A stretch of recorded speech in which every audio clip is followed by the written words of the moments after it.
Hi, my name is Megan, and this is Everything Lit.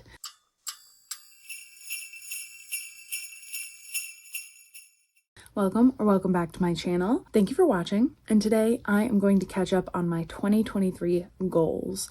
So last year I made a video about the goals that I wanted to achieve in the year 2023 in terms of my reading, how many books, what kind of books, all that good stuff. And now we're going to see if I did it.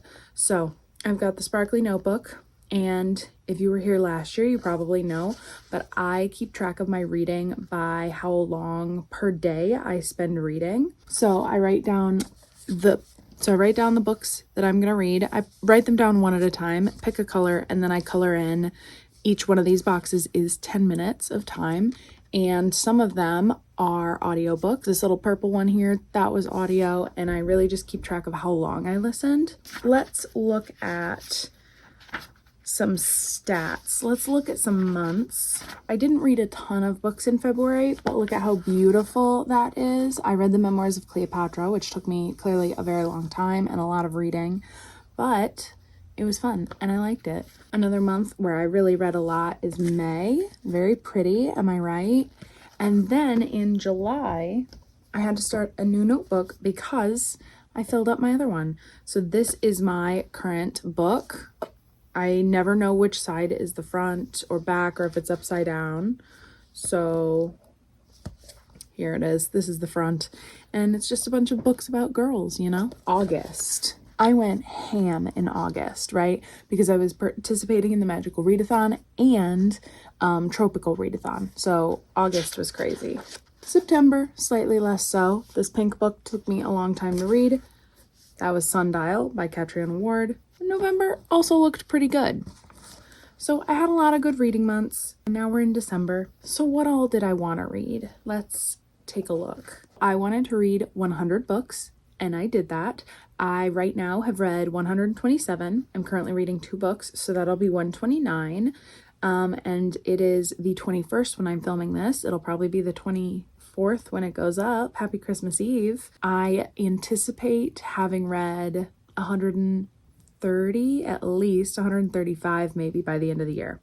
So knocked it out of the park. My other goal was to read 6 poetry books, and I did not do that.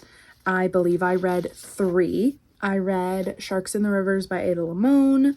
It was okay. I think I gave it 3, maybe 4 stars. I read Bless the Daughter Raised by the Voices in Her Head by Warsan Shire. That was okay. I think I gave it 3, maybe 4 stars. And then I read Thunderbird Inn by Colin Callahan, and I gave that 2 stars, I'm pretty sure. Not great, not doing great on the poetry front. That's okay. I'm exploring what I like in poetry. I have like a stack of poetry books over that way that I need to get to, so maybe I'll lower my goal for next year, but I gotta think about it. I had a goal to read 4 nonfiction books, and when I wrote this goal, I was thinking of the nonfiction books I already own. I did complete it. I believe I read 5 nonfiction books, and they were all memoirs. So I read Paris the Memoir by Paris Hilton. I read Hope in the Dark by Rebecca Solnit. I read Page Boy by Elliot Page. I read The Woman in Me by Britney Spears. And right now I am reading I'm Glad My Mom Died by Jeanette McCurdy. So that will be my 5 books if I counted correctly. So this was really apparently the year of the celebrity memoir for me, and I can't explain why. I had a goal to unhaul 30 books, which I definitely did. I just squeaked in with like 35, 36 books. I'll link that video below because I did an unhaul just about a month ago. And then I had a goal to read 20 new 2023 releases. And I'm not going to name them all, but I did do that. I ended up reading 31 2023 releases. I think that's pretty good. Out of 130, roughly, books, 31 were brand new. 99 were published prior to 2023. So then in my previous video, I think it may have been a separate video. Let's just talk. So I also had some series that I wanted to finish. I only finished 2 of the series, so I'm just going to talk about them. I might grab a book. They're all behind me because I was supposed to read them, but I didn't. I wanted to finish the Wicked Fox duology, which was also on my goals for last year, like 2022, and I still haven't read it. So guess what? It's probably going to be on my goals for 2024. Consistency. I wanted to finish The Light at the Bottom of the World duology. I did not. This is by London Shaw. I wanted to finish The Villains duology. This is Vengeful by V.E. Schwab. And the journey that I've been on her with this year didn't include this book, unfortunately. This I might have liked. That's not fair. I liked a lot of the books I read. I did not finish the Obama-Biden Mysteries series. This could be so quick and easy to read, but I didn't do it. I didn't finish the Sea Witch duology, which I could get on audio real quick, real easy. Didn't do it. The Cruel Prince trilogy.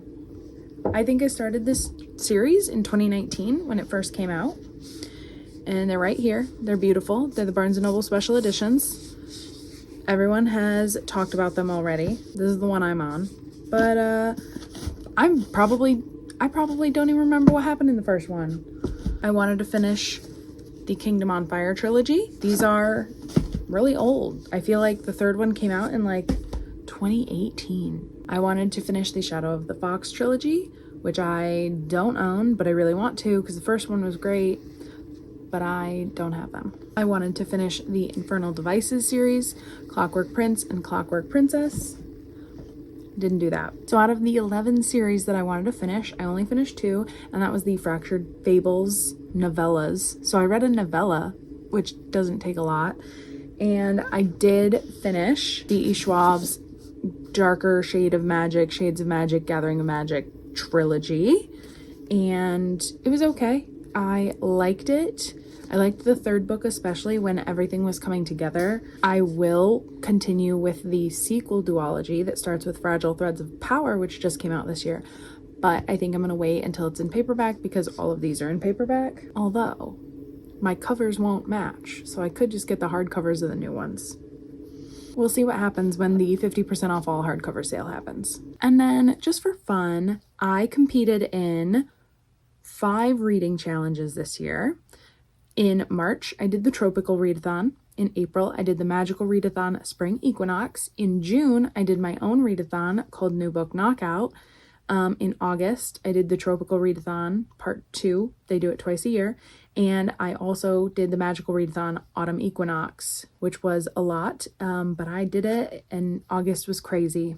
So those were my goals. How did I stack up? I actually did pretty well this year, considering last year I didn't meet like any of my goals. I think I read as many books as I wanted to, but I didn't read poetry, I didn't read nonfiction, I didn't unhaul books. So I did really good in 2023, I think. And I am learning how to set more realistic goals for 2024. So today was the first day of my, I think, 12 days of Christmas. I'm going to be posting 12 videos in 12 days, wrapping up my year. And tomorrow's video, I think, is going to be a book haul because it's Christmas, so why not? And of course, I have plenty of books to haul. And so over the next week and a half, I'm going to be talking about my favorite books of the year, my least favorite books of the year. I'm going to talk about my other goals, about my backlist priority books and my 2023 priority books. And if I achieve those goals, I'm going to be setting new goals for 2024, both for 2024 releases. I'm going to be talking about 2024 releases that I'm excited about because there are so many good books coming out in 2024. I cannot wait. I'm so excited for it. And especially the latter half of like August, September. I'm going to have to wait so long. But when we get to the new year, we're 1 month closer. So thank you for watching. If you like this video, you could click that like button. You could subscribe to me. I'm going to stop doing this, but really, you can do whatever you want. And I'll see you next time.